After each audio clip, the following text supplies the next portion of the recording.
Okay.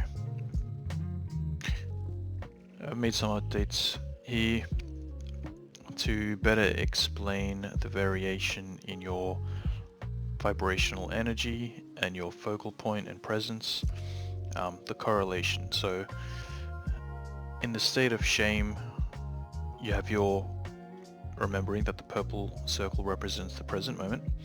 In the state of shame, you are focused still on the positive things that you want. You're focused on I want health, I want comfort, I want contentment, but it's I want, meaning the things that are outside of you. And what this typically looks like is I want something material. I want money, I want a specific body, I want to be liked. And so in this state, as we focus on what we want being outside of us, we, in the present moment, experience shame and guilt and all the opposites, because if what we want is outside of us, then all that's left is, well, what we are must be the opposite of that. Because if we were that, then we wouldn't be seeking it outside of us. And so subconsciously, even though you are focusing on what you want, even though it's a positive thing, the thing that you want is a positive thing, you are giving it the energy of I don't have it. Then we got the middle point, neutrality, things are starting to get good. This is not so clean, but present moment, you're half in, half out. So you feel kind of happy, but also sometimes kind of sad. You're kind of satisfied, kind of not satisfied. You're really in a middle point. Again, it's called neutral. The experience down here is I feel discontent, and you create the experience, and that repeats. It's discontentment is the experience that you constantly have, and everything else can fall under the heading of discontentment. Here it's I feel okay, and everything you experience can fall under the idea of I feel okay. It's not great, it's not terrible. Then you move up here toward joy, and now your focal point is still on all these positive things, but it's not on I want these positive things. It's I'm the source. I create these positive things. And so the focus is on contentment. You create the experience of contentment. And how can you be content? It's because you know that you have, I know that I have everything that I could possibly need. Because nothing that I ever want is material. The fundamental lesson is that there is nothing outside of me that I actually want. All of the things that I think I want that are outside of me are just symbols, things that I think will give me a certain thing. And that certain thing is always a feeling. And those feelings are never generated outside of me. If I get a car and I feel excited, that excitement is not generated outside of me. The car does not generate the excitement. It is still me. I just gave myself permission in that moment. And the lesson is to just give myself permission always. I don't need a car to generate excitement. I can do it whenever I want. And the more I do it, the better my experience is. Because then I'm not seeking something. Now,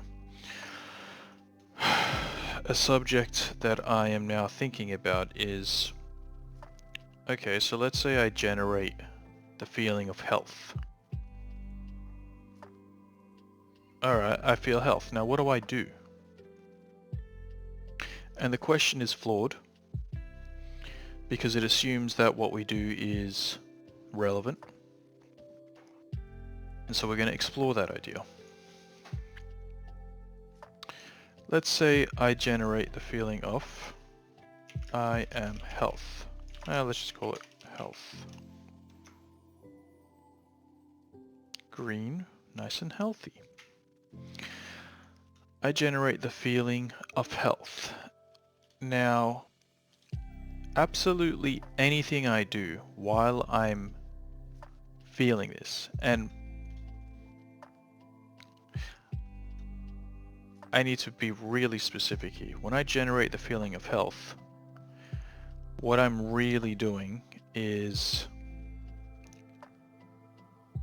just giving my vibrational state a little bit more frequency, just increasing my frequency a little bit. Why would generating the feeling of health increase my frequency? Because my default state has been the feeling of being unhealthy. So,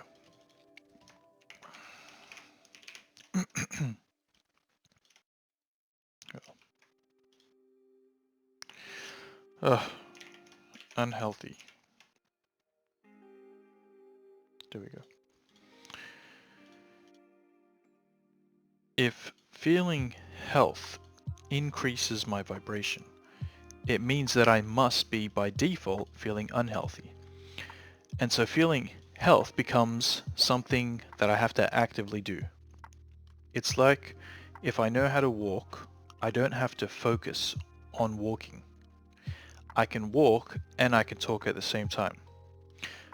Because walking is my natural ability. And talking is my natural ability, so I could walk and I could talk and I could do a third thing. But as soon as I try to do two things at once where one of them isn't natural to me, then I require my focus and my attention on it until it becomes natural. So if my natural state on the subject of health is that I lean more toward unhealthy, and this is a good time to bring in the spectrums, so let's do that.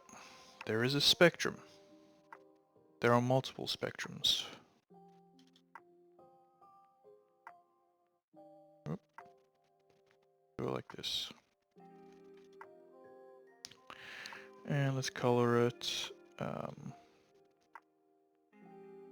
Let's not try to get too fancy. That'll do for now. It's not pretty.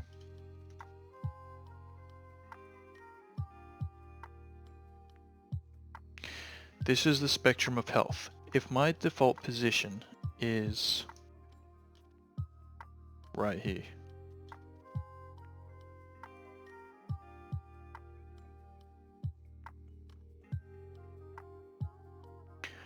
then a couple things. Number one, anytime I manage to generate the feeling of health, I will feel better than usual. I will notice it as, wow, this feels good. When I go to the gym and when I eat a healthy meal, when I, let's say, eat vegetables, and I don't usually eat vegetables, then that will temporarily put me over here, and I'll feel good. I'll feel like, oh wow, this feels really good.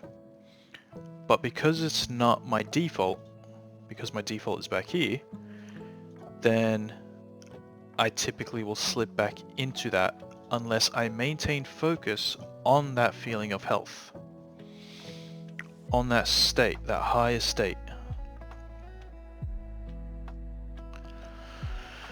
So,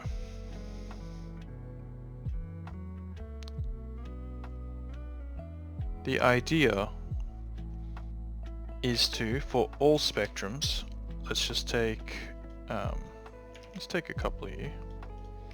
The spectrum of love and hate, the spectrum of shame and confidence.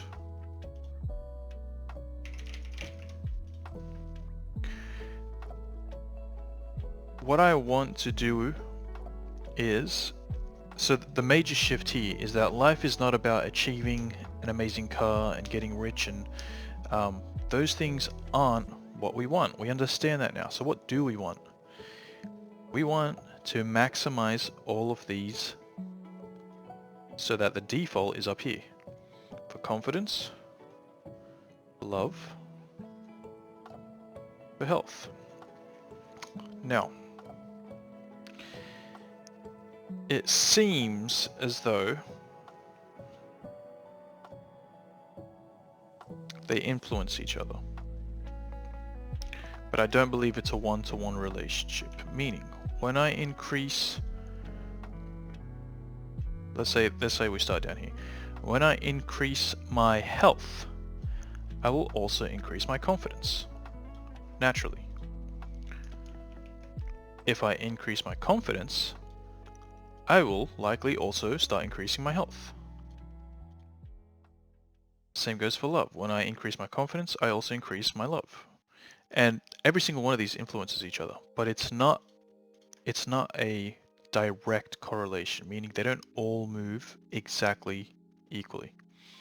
And these, I believe, correlate to the chakras, where we need to open all, I believe it's the first 6 of them. Maybe it's, no, the 7th one is just the accumulation of all of them. And so the 7th one, let's just say, let's use this. We'll change the color of this so that it stands out. Let's say this is negative, positive. This here is the 7th crown, I believe it is, chakra, which is a measure of all of these tallied up together. I may be getting off topic for what I originally wanted to speak about, but it's good to have these in the diagram. Another way to understand how this all works. Okay, now I'm going to say my personal configuration is something like this. My confidence is probably right in the middle. My love is probably more towards positive. My health is, I struggle with this. I don't even know what to put it as. I personally feel kind of unhealthy because of my joints and stuff. I say because of my joints and stuff. No, it's I felt unhealthy to begin with. I fed myself negative beliefs regarding my health. And as a result, I experienced the joint pain. Then it reinforces my negative health until I figure this out. Now I can start working on that. So, and this is let's just say right in the middle. There are other spectrums, so I will work with this for now. So, let's say I'm sitting there. Ooh, what should I do? Well, the goal is to feel what do we want to feel, isn't it? What would I be interested in right now? What would I want materially? In that way, I can figure out how I want to feel. What I would materially want right now is a very good body, very fit body. Why do I want a very fit body? Well, I'd like to stop feeling the physical pains of my body, which means I want to feel freedom,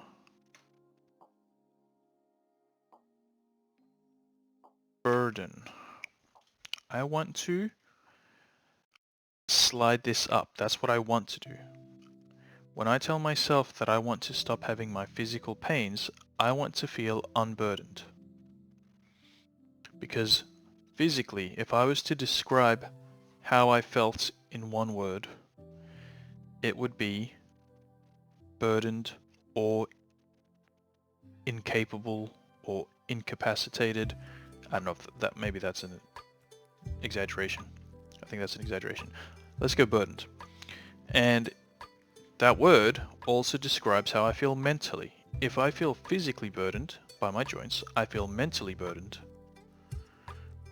But that's by me. I tell myself that I feel mentally burdened because of my joints, but I'm actually mentally burdening myself, which is creating the physical sensation that reflects it. So I'm sitting there saying, what do I want? Well, I'd like to stop feeling this physical pain in my joints. And why do I want that? It's so that I can feel unburdened. It's so that I can feel free and light. I want to feel light, carefree. Naturally, my breathing just gets deeper. I feel this relief that causes this giant, it's like a yawn kind of thing, where I just naturally okay. And so if what I want is to stop feeling my physical pains, and I realize that what I actually want is to feel unburdened, I want to feel freedom, then what I can start doing in that moment is start imagining what that would feel like. What would it feel like to be unburdened and free? What would it feel like? What would I be able to do that I don't think I can do now? Maybe I could do flips and cartwheels and things that I wouldn't even think of attempting now because of my joints. I could train in martial arts without any fear of hurting my back or my knees or anything like that. I could switch directions very quickly with no fear. I could jump off things with no fear.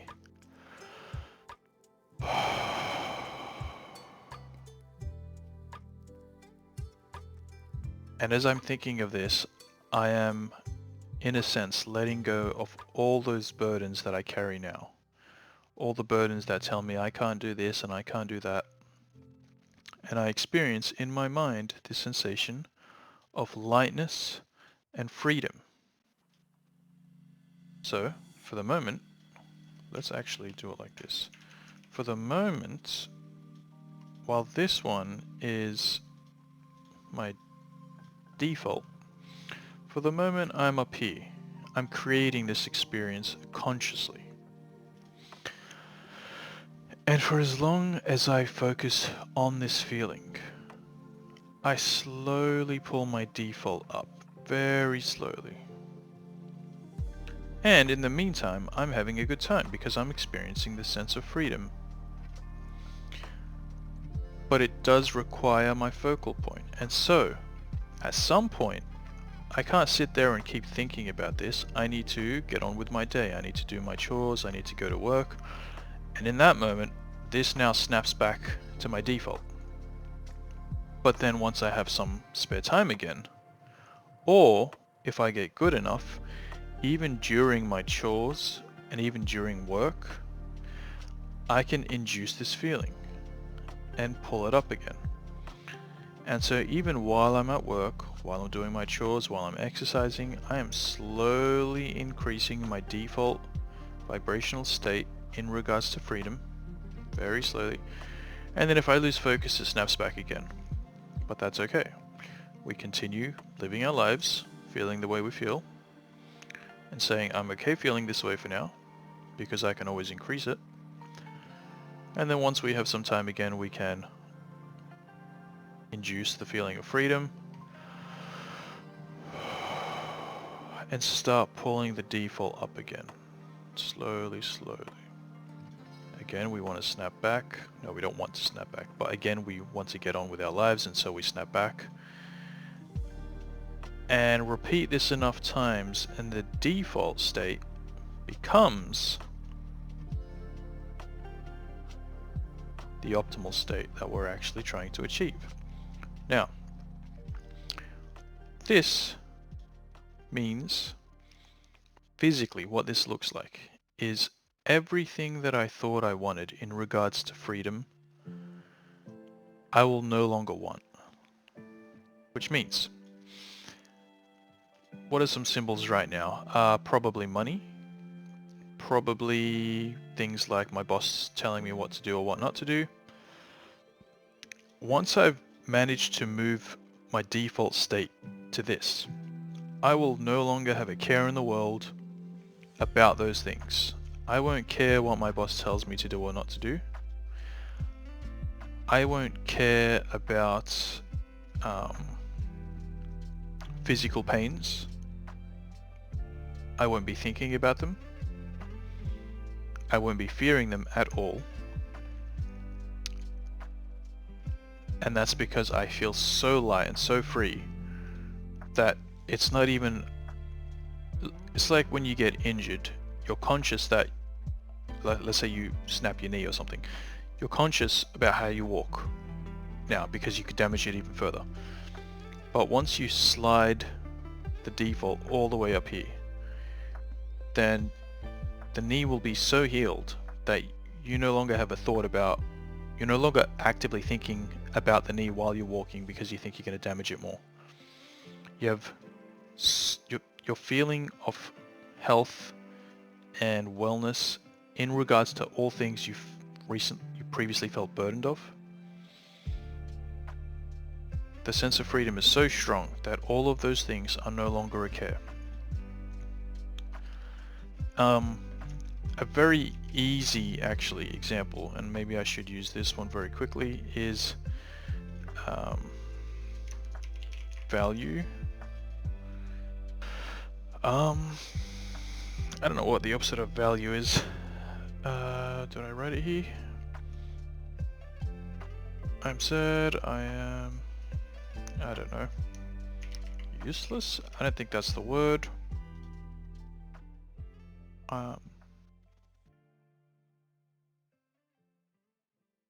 Whatever, we're going to use that. That's not the word, but I can't think of the opposite of value.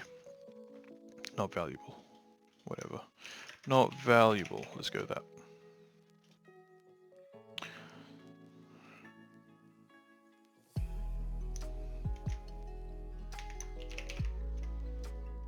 So even how I spell it? Valuable.